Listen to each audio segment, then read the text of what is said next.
Welcome to Comics Relics. I'm Ray Mescalado, and now it's Corben time.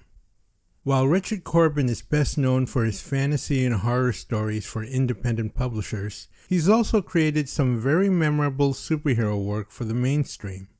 Startling Stories' Banner, which is illustrated by Corben and written by Brian Azzarello, is perhaps the best example of this.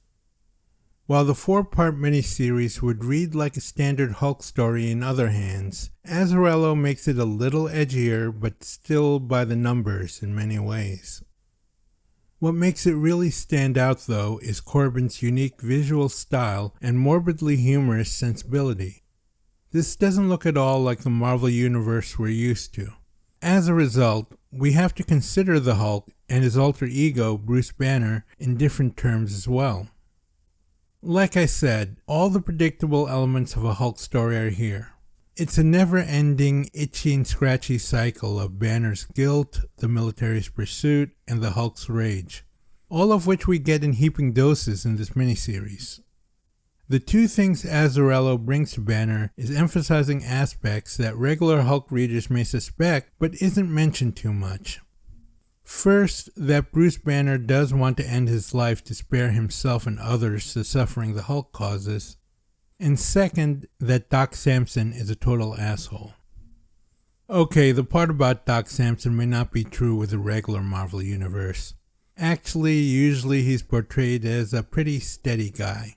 But you can certainly believe it in Banner, considering how he behaves and the function he plays.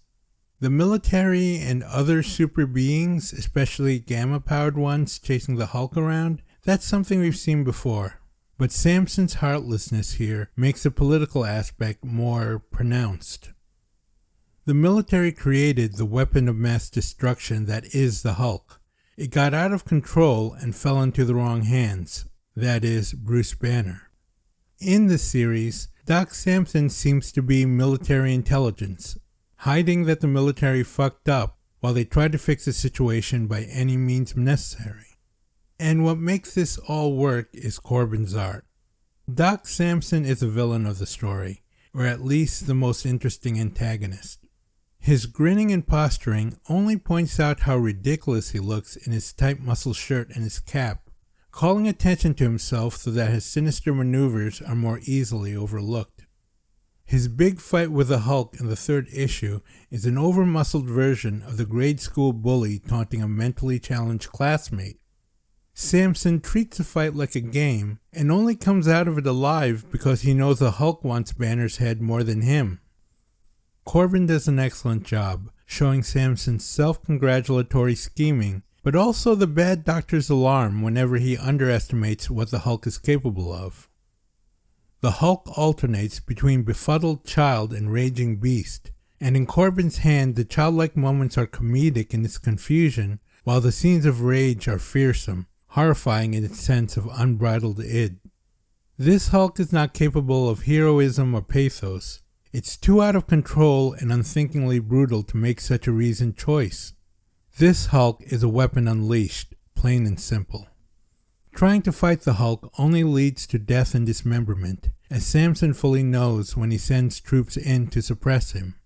In a lot of ways, Corben's Hulk is a lot like Den or his other heroic fantasy figures. Over-muscled, underthinking, helpless to their emotions, but also quite capable of doing great harm.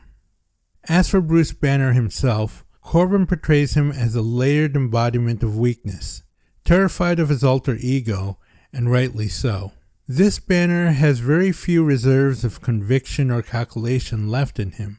He's already broken by all that he's endured. Consumed by guilt, he tries to help out in the wreckage, then attempts to end his life in the hopes that it would also end the Hulk's. And of course he got that wrong, infuriating the beast yet again.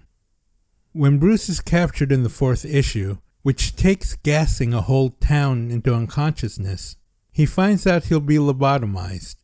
Without a brain, he won't feel rage, supposedly. Without rage, the Hulk won't come into being.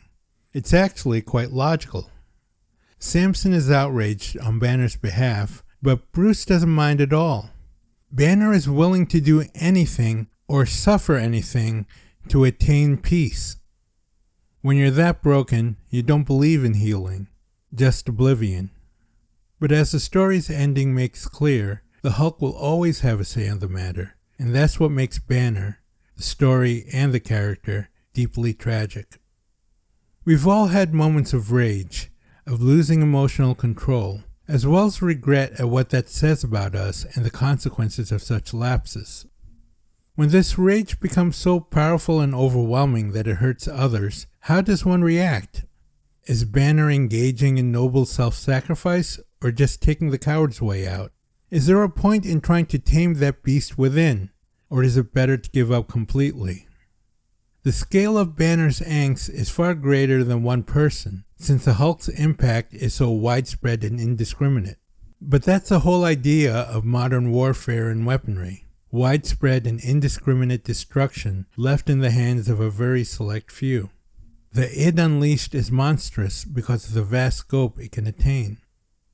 Banner is far and away my favorite Hulk story. Its simplicity enriched by the nuances that Corben brings to the character and what he can represent.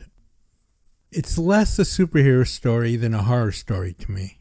The Hulk is a bomb wrapped in green skin, and Bruce Banner is a poor soul with his finger on the button.